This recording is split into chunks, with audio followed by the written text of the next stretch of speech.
Hi guys, thank you for joining me. And what I wanted to do today was go over a couple different variations for push-up plank, definitely some modifications as well as some challengers. So, what we want to do to start off is we want to come down to our knees and press our hands right underneath our shoulders. Before we rush right into upper push-up plank, what we're going to do is a few cat-cows and some hip rolls. Just open up the back body. So we inhale, we round the back body, we drop the tailbone down and tuck the chin in towards the chest. On the exhale, we can push back out, arch the body, drop the head back to our back body, and then we take our gaze up towards the ceiling. We do this a number of times, inhaling and exhaling.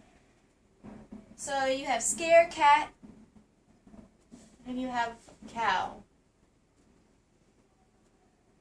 And we just do this until we feel pretty comfortable. You can definitely go at your own pace. And if you like, what you can do is maybe throw some rolls into your head. Maybe some twists, some child poses into your hips. You're going to do some type of yoga variation where you're doing all of these combined.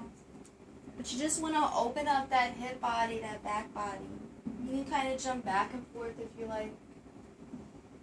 Making sure at all times that your hands are firmly pressed on the ground. You're pressing into the knuckle of the palm. That's that ball point. And what we'll do is we'll tuck the toes under after we finish, taking some of those breaths in and out, and we'll just shoot the hips up towards the ceiling. We'll press the hands firmly down into the ground, and we'll take the heels and press them up and down. And this is our downward facing dog. Your downward dog doesn't have to be perfect, but what you do want to do is you want to try to just have those feet positioned so that you can drop the weight into the heels. Few breaths here and there, and again, you can definitely start by rotating, trying to open up the body. Maybe you take the foot, you lift it up, you twist it open. Both sides can get the same attention. Whatever you feel will work for you. And what we'll do is we'll lean the upper body forward and we'll come into our upper push-up plank from here. This is what leads into our flow, so it's very important, right?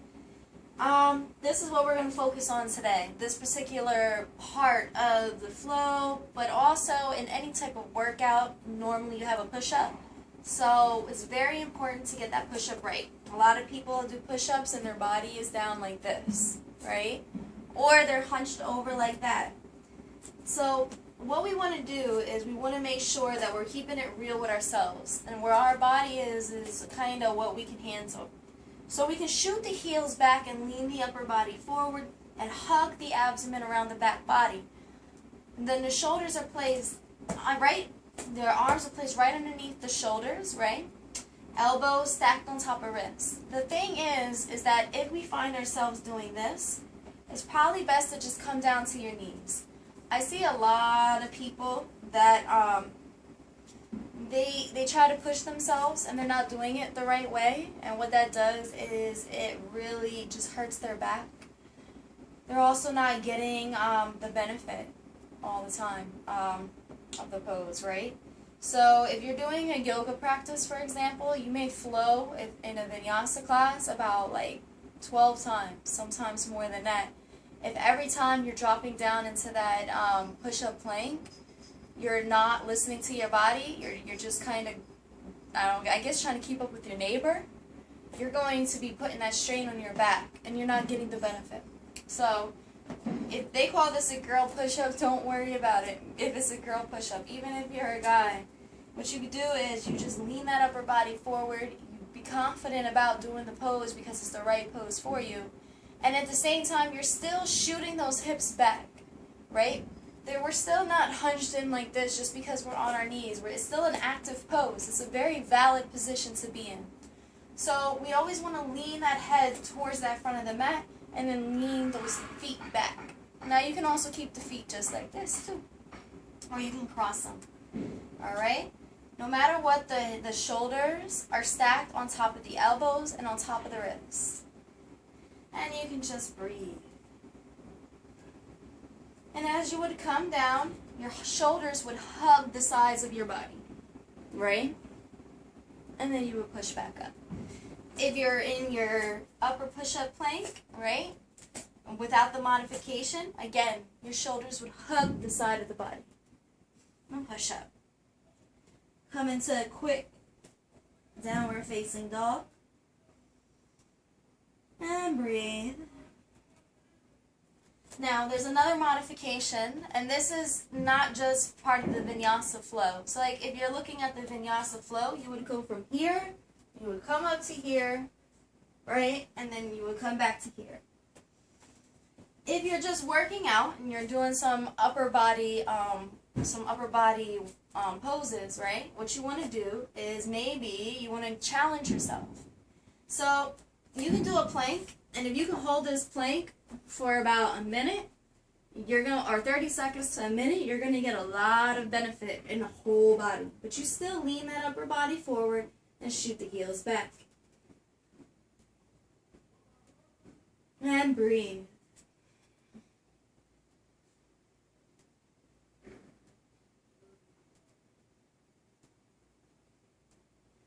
The other thing you can do, and I'm just gonna come down to my knees, take a quick child's pose. The other thing that you can do is that you can start to be more mobile with your plank. So, again, we'll come back into our upper push-up plank. And any one of these you can do a modification down on your knees, right? So, we drop the right arm down and then the left arm. And then we push back up. And we do this 5 times.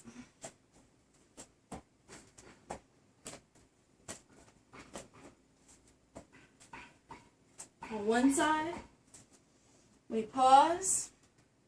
I like to push back into a downward facing dog to just stretch out my arms. And then we come to the left. 1. Breathing in and breathing out. 2. Squeeze in the abdomen. 3. Steal those feet or push back. 4. And the upper body is forward. 5. And we push back up. And breathe. So the other thing we can do with push-ups is that we can come and bring our arms apart. We can still come down to our knees, and we can do that wide push-up just like this, sort of like a bench press, or we can just come down and do the push-up. Okay? So the trick is to always make sure that you're leaning your upper body forward and you're shooting your heels back like arrows to the other end of your mat or the wall, whatever you're doing it on. I don't care what kind of practice that you do. It could be yoga, it could be cross training, it could be anything, I don't know, just a regular workout, it doesn't matter. You always want to utilize the basic techniques and use the floor as your foundation when you're doing a plank pose.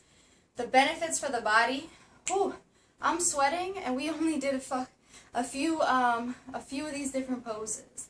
So imagine doing like the whole workout for maybe like 5 or 10 minutes or something like that every day. Even if you don't have a lot of time, you can always probably throw in a plank pose or 2. Do it with maybe a little bit of core work, and before you know it, you're going to build a lot of strength in your body. So, thank you so much for joining me. I'm definitely going to have this video posted on my website under Periscope TV. So, it's Minds, Creative Minds Yoga, CREATIVE, Minds, MIND as in diamond, Z as in zebra, yoga.com, and hope that you check it out and hope you can get a little something to add to your everyday workout. Take care and namaste.